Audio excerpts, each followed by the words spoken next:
अस्सलाम वालेकुम स्टूडेंट्स, मेरा नाम अम्मार मुजाहिद है और हमारी कैलकुलस एसएम यूसुफ के चैप्टर नंबर 1 की लेक्चर सीरीज चल रही है। 1.3 एक्सरसाइज के 6 सवाल हमने कर लिए थे। आज हमने क्वेश्चन नंबर 7 से स्टार्ट करना है। तो क्वेश्चन नंबर 7 में आपके पास फंक्शन गिवन है f of x is equal to, ये बेसिकली एक पीस वाइज डिफाइंड फंक्शन है, तो जिसमें बेसिकली 3 पीसीज हैं। First one is x square divided by a minus a, ठीक है। और ये फंक्शन आपका डिफाइन है 0 से लेकर a तक। जब आपका x जो है वो 0 और a के इन बिटवीन होगा तब आपका ये फंक्शन डिफाइन है। इसी तरह नेक्स्ट आपका पीस है 0 और ये डिफाइन होगा जब आपका x exactly equal to a है। a कोई भी एक पॉइंट हो सकता है, कोई कांस्टेंट है बेसिकली। और थर्ड आपका जो पीस है this is a minus a square divided by x, और ये आपका डिफाइन है जब आपका x a से बड़ा होगा। अच्छा, यहाँ पर लेस देन a है, ओके। और यहाँ पर आपके पास x जो है वो जब a से बड़ा होगा तब आपके पास a minus a square divided by x। और हमने इसकी कंटिन्यूटी चेक करनी है at x is equal to this point a। थोड़ा जनरल सा क्वेश्चन है, लेकिन चूंकि हमारे पास एक कांस्टेंट है तो हम इसी को लेकर चलेंगे। तो देखें, इसमें आपको पता है जब हमने कंटिन्यूटी चेक करनी होती है तो आपने 3 काम बेसिकली करने हैं। नंबर 1, लेफ्ट लिमिट उसकी फाइंड आउट करनी है, राइट लिमिट फाइंड आउट करनी है, और फंक्शन की वैल्यू फाइंड आउट करनी है एट पॉइंट जो भी हमें गिवन होगा। इस केस में ए है। अगर तीनों की वैल्यू सेम आ जाए तो फंक्शन इज कंटिन्यूस, अदरवाइज आपका फंक्शन जो है वो डिसकंटिन्यूस होगा। तो हम स्टार्ट करते हैं by finding the left limit, यानी limit x approaches to a, और माइनस साइन इंडिकेट करता है लेफ्ट लिमिट को। एफ ऑफ एक्स फंक्शन कौन सा चूज करेंगे, your limit x approaches to a from negative side. और फंक्शन इस केस में हमने, चूंकि हमारे पास लेफ्ट लिमिट है और लेफ्ट लिमिट का मतलब है आपके पास ए से जो छोटे पॉइंट्स होंगे, ठीक है, तो उस केस में x square divided by a minus a हमारे पास फंक्शन बन रहा है ये वाला। तो जब आप इसमें लिमिट पुट करते हैं डायरेक्टली ए पुट करें, कोई इसमें मसला नहीं बन रहा, ये मतलब इनडिटर्मिनेट फॉर्म नहीं बन रही। तो a square divided by a minus a, तो यहाँ से a और इधर ऊपर वाला एक कैंसिल हो जाएगा, तो पीछे हमारे पास बचा a minus a which is equal to 0। तो लेफ्ट लिमिट इसकी आ गई है 0। नेक्स्ट अब हम कैलकुलेट करते हैं जी इसकी राइट लिमिट, यानी जब आपका x जो है वो a को राइट साइड से अप्रोच करेगा। तो अगेन फंक्शन हमने डिसाइड करना है कौन सा चूज करेंगे, limit x approaches to a from right side. और इस केस में देखें ना, जब आपका x ग्रेटर देन है a से देन ही आपका बेसिकली x अप्रोच करेगा ना एक और राइट साइड से। जब आपके पास a से बड़े पॉइंट्स होंगे तो उस केस में a minus a square divided by x आ जाएगा फंक्शन, ठीक है। अगेन देखें, अगर आप a इसमें इंसर्ट करते हैं तो कुछ indeterminate form 0 over 0, infinity over infinity, कुछ ऐसी फॉर्म नहीं बन रही, तो डायरेक्टली लिमिट पुट करें, यानी a minus a square divided by a, and this is equal to simply a minus a, यानी नीचे से a कैंसिल हो जाएगा ऊपर वाले के साथ, तो दिस इज इक्वल टू 0। तो देखें इसकी लेफ्ट और राइट लिमिट तो इक्वल आ गई हैं। अब हमने चेक करना है कि एट एग्जैक्टली a, यानी at x is equal to a function की वैल्यू क्या है। तो जब आपका x इज इक्वल टू होगा a, तो ये आपके पास गिवन है this one, at x is equal to a f of x is equal to 0, यानी आप लिख सकते हैं f of a is equal to 0। तो आप देख रहे हैं फंक्शन आपके पास, फंक्शन की वैल्यू भी 0 आई है a पर, लेफ्ट लिमिट भी 0 है और राइट लिमिट भी 0 है। इसका मतलब आप नीचे लिख लें hence f of x is continuous at x is equal to a. ये था हमारे पास क्वेश्चन नंबर 7। नेक्स्ट हम मूव करते हैं क्वेश्चन नंबर 8 की तरफ। क्वेश्चन नंबर 8 में जो हमारे पास फंक्शन है this is f of x is equal to x minus bracket function of x, this one. ये हमारे पास फंक्शन है, ब्रैकेट फंक्शन को आप ऑलरेडी जानते हैं। और इस केस में हमने किसी एक पॉइंट पर चेक नहीं करनी, बल्कि तमाम की तमाम जितने भी रियल नंबर्स हैं कंप्लीट रियल लाइन पर हमने चेक करना है क्या ये फंक्शन कंटिन्यूस है या नहीं। तो चलें, वैसे तो ब्रैकेट फंक्शन को हमने देख लिया था, लेकिन ज़रा क्विकली इसको रिकॉल कर लेते हैं। बेसिकली होता क्या है हमारे पास ब्रैकेट फंक्शन या फिर ग्रेटेस्ट इंटीजर फंक्शन एक ऐसा फंक्शन होता है जिसमें आप कोई भी रियल नंबर पुट करें ना तो हमें ये एक इंटीजर आंसर करता है। कौन सा इंटीजर, बड़े से बड़ा वो इंटीजर जो उस नंबर से छोटा है। यानी अगर आप x की जगह लेट्स से मैं 1.5 पुट करता हूँ तो हमारे पास आंसर आएगा 1। ये ग्रेटेस्ट इंटीजर है जो कि इस 1.5 से छोटा है, ठीक है। तो चलें इसको थोड़ा अगर मैं जनरली लिखना चाहूँ तो आपके पास x इज इक्वल टू 0 किन पॉइंट्स के लिए होगा, अगर आपके पास x जो है वो या तो 0 है या 1 से छोटे जितने भी नंबर्स हैं, रियल नंबर 0 और 1 के दरमियान जितने भी रियल नंबर्स हैं, उन सब के लिए ग्रेटेस्ट इंटीजर फंक्शन का आंसर 0 आता है। इसी तरह से आपके पास इसका आंसर 1 कब आएगा, ये इसकी जस्ट डेफिनेशन अभी मैं लिख रहा हूँ। 1 तब आएगा जब आपके पास आपका x जो है 1 और 2 के दरमियान में आ रहा है। 2 नहीं होगा बट 1 इंक्लूड होगा, ठीक है, चूंकि 1 का आंसर भी 1 ही होता है। 2 पर तो आंसर फिर 2 चला जाएगा ना, वो हम नेक्स्ट स्टेप में करते हैं अभी। Your greatest integer function of x is equal to 2 if 2 is less than और equal to x and less than 3। जब आपका x 2 और 3 के दरमियान में होगा तो आंसर आपके पास ये आएगा। बिल्कुल इसी तरह नेगेटिव इंटीजर्स के लिए भी ऐसे ही है, आपके पास ग्रेटेस्ट इंटीजर फंक्शन, इसका आंसर हमेशा इंटीजर आएगा। अच्छा, -1 कब आएगा, जब आपके पास आपका x लाई करेगा, सॉरी बिटवीन -1 को इंक्लूड करके और 0, -1 और 0 के दरमियान जितने भी रियल नंबर्स हैं सब के सब के लिए आपके पास ग्रेटेस्ट इंटीजर फंक्शन का आंसर -1 आएगा। इसी तरह आप -2 के लिए भी अगर करना चाहें तो सेम लाइंस पर आप कर सकते हैं। तो इस सब के बाद हम जो हमारे पास गिवन फंक्शन है ना, x minus greatest integer function, this one, इसको मैं लिख सकता हूँ कुछ इस तरह से, और कैसे लिखता हूँ वो भी बताता हूँ आपको। तो आपके पास आ गया f of x, this is equal to, okay, so हमारे पास x कब होगा, ये एक पीस वाइज डिफाइंड फंक्शन बन गया ना। x तब आ जाएगा जब आपका रियल नंबर, सॉरी x जब आपका लाई कर रहा है बिटवीन 0 और 1 के। इसी तरह आप x माइनस 1 सॉरी कब लिखेंगे, जब आपका x लाई कर रहा है 1 और 2 के दरमियान में, ठीक है। इसी तरह से जब आपका यहाँ पर x माइनस 2, और ये कब आएगा, जब आपका x लाई कर रहा है 2 इज़ लेस देन और equal to x less than 3, यानी 2 और 3 के दरमियान। इसी तरह से f ऑफ x को हम अगर x प्लस 1 लिखते हैं तो वो किन नंबर्स के लिए डिफाइन है वो भी यहाँ पर लिख लेते हैं। आप इसको x प्लस 1 कब लिख सकते हैं, जब आपके पास योर -1 इज़ लेस देन और equal to x less than 0, यानी जब आपके पास x जो है वो -1 और 0 के दरमियान होगा।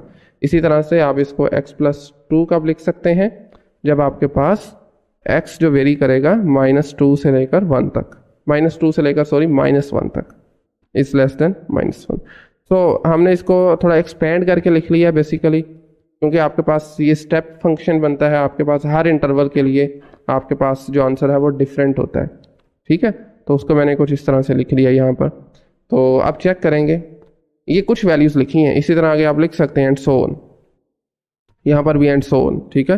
कुछ वैल्यूज़ हैं, सब की सब नहीं है। तो अब हम चेक करते हैं क्या ये फंक्शन 0 पर कंटिन्यूस है या नहीं। तो 0 पर चेक करने के लिए आपको इसकी लेफ़्ट और राइट लिमिट दोनों चाहिए होगी। तो limit x approaches to 0 from left side, f of x आपने कौन सा डिसाइड करना है ये भी हम देख लेते हैं। Limit x approaches to 0 from left side, अच्छा देखिए अब 0 को अगर हम लेफ्ट साइड से अप्रोच करते हैं तो हमारे पास फंक्शन कौन सा बनता है, किस पॉइंट के लिए 0 से आपके पास छोटे नंबर्स के लिए फंक्शन डिफाइन है। देखिए ना, जब आपका x जो है लेस देन 0 तो फंक्शन आपके पास x प्लस 1 आ रहा है, तो सिंपली ये फंक्शन आ जाएगा हमारे पास x प्लस 1, और इसकी वैल्यू हमारे पास जब आप 0 पुट करेंगे तो 0 प्लस 1 आ जाएगा, and this is ultimately equal to +1। अच्छा जी, अब हमने लेफ्ट लिमिट फाइंड कर ली है, तो अब राइट लिमिट फाइंड करते हैं एट पॉइंट 0। तो f ऑफ x, देखें अब राइट लिमिट के लिए फंक्शन कौन सा चूज़ करना है ये भी हमने ऊपर फंक्शन जो भी डिफाइन किया है उसे डिसाइड करेंगे। x goes to 0 from positive side, देखें आप देखें कौन सा पॉइंट 0 से बड़े हैं। अगर आप यहाँ पर देखें तो देखें 0 इज़ लेस और इक्वल टू x, यानी 0 से बड़े रियल नंबर्स के लिए आपके पास फंक्शन x डिफाइन है। ओके, फंक्शन कौन सा डिफाइन है आपके पास, x डिफाइन है। तो यहाँ पर सिंपली हम x लिख देंगे, क्योंकि हमने राइट लिमिट फाइंड करनी है। राइट साइड से अप्रोच करने के लिए हमें जो x के थोड़े से बड़े पॉइंट्स होते हैं वहाँ से देखना पड़ता है, तो उसके लिए लिमिट जो फंक्शन है वो x आ जाएगा। तो सिंपली इसके आंसर पुट करें तो 0 आ रहा है। देखिए लेफ्ट लिमिट और राइट लिमिट आपस में इक्वल नहीं है, इस वजह से आप यहाँ पर लिख सकते हैं कि फंक्शन इज नॉट कंटिन्यूस। लिख सकते हैं f ऑफ x इज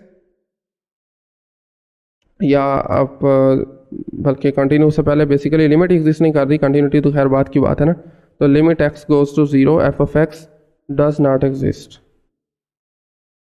ठीक है, एफ ऑफ एक्स पर जो है एक्स गोज टू ज़ीरो पर आपका फंक्शन जो है वो उसकी लिमिट एग्जिस्ट ही नहीं करती। तो कंटिन्यूटी तो खैर बात की बात है ना, कंटिन्यूट तो हो ही नहीं सकता ऑफ कोर्स। इसी तरह से अब हम चेक करते हैं at x is equal to one. ये भी हमने चेक किया है सिर्फ एक ज़ीरो पॉइंट के लिए। अब हम चेक करते हैं क्या ये वन पर कंटिन्यूस है या नहीं, जो गिवन फंक्शन आपको दिया हुआ है क्वेश्चन नंबर आपका जो चल रहा है दिस इज क्वेश्चन नंबर 7 चल रहा है, सॉरी 8 चल रहा है। ठीक है, so at x is equal to one सबसे पहले हमने इसकी फाइंड करनी है जी लेफ्ट लिमिट, यानी x approaches to one from left side. और इसके लिए हमारे पास जो फंक्शन होगा वो आपको ऊपर से डिसाइड करना पड़ेगा, आपने कौन सा देखना है, one from left side. F of x देखें कौन सा होगा, जब आपके पास x is less than one होगा। तो अगर आप इसको ऑब्जर्व करें, जब आप लेफ्ट साइड से आ रहे हैं तो दिस वन, सॉरी ऊपर वाला, this is x is less than one. ठीक है, वन से छोटों के लिए एक्स डिफाइन है, तो सिंपली हम यहाँ पर एक्स लिख देंगे and this is equal to one. Limit put करें, एवेल्यूएट करें वन पर, तो हमारे पास आंसर वन आ रहा है। इसी तरह से अब हमने कैलकुलेट करनी है जी इसकी राइट लिमिट, वन को राइट साइड से यानी कि वन के बड़े नंबर से हमने इसको अप्रोच करना है and this is equal to limit x approaches to one from right side. और इस केस में आपका जो फंक्शन है वो आ जाएगा व्हेन एक्स इज ग्रेटर और इक्वल टू वन, तो उस केस में है एक्स माइनस वन। तो simply x minus one put करें यहाँ पर एफ ऑफ एक्स की जगह और डायरेक्टली लिमिट वैल्यूएट कर दें, this is equal to one minus one and this is equal to zero. Left limit one थी, राइट लिमिट ज़ीरो आ गई, दोनों इक्वल नहीं है, तो इसका मतलब है आपकी वन पर भी लिमिट एग्जिस्ट नहीं करती। आपके पास फंक्शन एफ ऑफ एक्स है, उसकी लिमिट वन पर भी लिख लें डज नॉट एग्जिस्ट। ठीक है, तो ज़ीरो पर भी नहीं करती, वन पर भी नहीं करती। इससे हम ये एक आइडिया लगा सकते हैं कि आपके पास कोई भी जब इंटीजर वैल्यू आप लेते हैं ना, वो बेशक नेगेटिव में हो या पॉजिटिव में हो, आप चेक करके देख सकते हैं आपकी वहाँ पर लिमिट एग्जिस्ट नहीं करती। और अगर लिमिट एग्जिस्ट नहीं करती तो इसका मतलब है फंक्शन उस पॉइंट पर डिसकंटिन्यूस है। ठीक है, फंक्शन उस पॉइंट पर डिसकंटिन्यूस है। तो नीचे आप लिख सकते हैं एफ ऑफ एक्स, फाइनल जो अल्टीमेट आपने इसका कंक्लूजन लिखना है जी, f of x is discontinuous at every integer value. लिख सकते हैं एट एवरी इंटीजर वैल्यू। जब भी आप कोई इंटीजर लेते हैं ना, वहाँ पर आपका फंक्शन जो है वो डिसकंटिन्यूस हो जाता है, उसमें कोई कंटिन्यूटी नहीं रहती। बट जैसे ही आप इंटीजर को छोड़कर रियल नंबर्स पर आते हैं तो आपके पास एट इंटीजर वैल्यू आगे लिख लें ऑफ एक्स, एक्स की किसी भी इंटीजर वैल्यू के लिए आपका फंक्शन डिसकंटिन्यूस है। But F of x is continuous, ये एक लाइन नीचे लाजमी लिख लें, but F of x is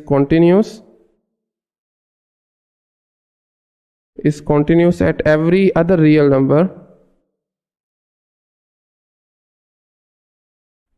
at every other real value of x, at every other real value of x। तो ये था जी हमारे पास क्वेश्चन नंबर 8। आप रियल वैल्यू में अगर 1.5 लेते हैं तो आप इसको चेक कर सकते हैं, एज एन असाइनमेंट आप उसको देख सकते हैं कि 1.5 पर आपका फंक्शन कंटिन्यूस होगा। उसकी लेफ्ट लिमिट भी लेफ्ट लिमिट एग्जिस्ट भी करेगी और राइट लिमिट भी करेगी और दोनों सेम भी होंगी और फंक्शन की वैल्यू भी सेम होगी, ये आप चेक कर सकते हैं। ठीक है, सो ये था जी हमारे पास क्वेश्चन नंबर 8। आज के लेक्चर का आखिरी सवाल, दिस इज क्वेश्चन नंबर 9 हमारे पास, इसको भी देख लेते हैं। अगेन हमने कंटिन्यूटी चेक करनी है फंक्शन की at a particular point. So function given f of x is equal to x minus absolute value of x. ठीक है, ये आपके पास एक फंक्शन गिवन है और आपने इसकी कंटिन्यूटी चेक करनी है at x is equal to 1। Okay, so 1 पर हमने कंटिन्यूटी चेक करनी है। जब आपके पास एब्सोल्यूट वैल्यू फंक्शन आ जाए तो हमने आसान तरीका होता है कि आप उसको पहले डेफिनेशन लगाकर, जब आपके पास x है किन पॉइंट्स के लिए x होगा, if x is greater than और इक्वल टू 0, और माइनस एक्स कब होगा, when your x is less than 0। Okay, so ये आपके पास एब्सोल्यूट वैल्यू फंक्शन की डेफिनेशन है। और यहाँ पर इसको ज़रा मज़ीद मज़ीद आसानी के लिए हम कोऑर्डिनेट सिस्टम बनाया। यहाँ पर इसका मैं ग्राफ ड्रा कर देता हूँ एब्सोल्यूट वैल्यू ऑफ x का। दिस इज़ कुछ इस तरह से ये मिलेगा हमें, ठीक है। और हमने कंटिन्यूटी जो चेक करनी है एट पॉइंट 1, तो 1 लेट से यहाँ पर है, ठीक है। तो 1 के बेशक आप लेफ्ट से जाएं या राइट से जाएं, आपने इसका पॉजिटिव पार्ट यूज़ करना है, यानी आपने इसका फर्स्ट पार्ट ही यूज़ करना है। ओके, सो लिमिट जब आपने एवेल्यूएट करनी है, लेट से मैं लेफ्ट लिमिट एवेल्यूएट करता हूँ at x is equal to x approaches to 1, तो x माइनस एक्स आ जाएगा, ठीक है। यहाँ पर जो है आपने इसकी पॉजिटिव वैल्यू यूज़ करनी है, ये ऑलरेडी माइनस पड़ा हुआ है, तो दिस इज इक्वल टू 0। इसी तरह से जब आपने 1 को राइट साइड से अप्रोच किया, ये देखिए ज़रा, राइट साइड से अप्रोच करते हैं तब भी हमारे पास फंक्शन ये वाला ही है, ये x है और ये वाला माइनस एक्स है। माइनस एक्स की हमें ज़रूरत नहीं पड़ेगी, ठीक है। ओके, तो x goes to 1 from right side, तो आपके पास आ जाएगा जी x minus x again is equal to 0। तो आपके पास जो क्या कहते हैं, लिमिट लेफ्ट और राइट एग्जिस्ट भी करती है, वैल्यूज़ इनकी सेम भी आ गई है, तो लिमिट 0 पे एग्जिस्ट करती है, सॉरी 1 पे एग्जिस्ट करती है, 1 पे चेक कर रहे हैं।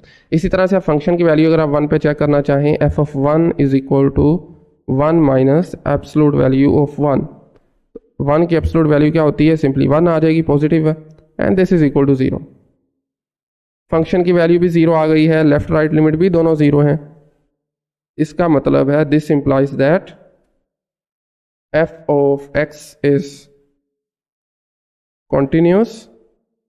फंक्शन जो आपके पास गिवन है, this is continuous at x is equal to 1। Okay, so ये था जी हमारे पास क्वेश्चन नंबर 9। आज का लेक्चर यहीं पे फाइंड आउट करते हैं, लेक्चर नंबर 33 था। नेक्स्ट लेक्चर में इंशाल्लाह हम क्वेश्चन नंबर 10 से स्टार्ट करेंगे। आज के लेक्चर के मुतालिक अगर आपका कोई सवाल है, कोई क्यूरी, कुछ पूछना चाहते हैं, तो कमेंट सेक्शन ओपन है, पूछ सकते हैं आप। So thank you very much.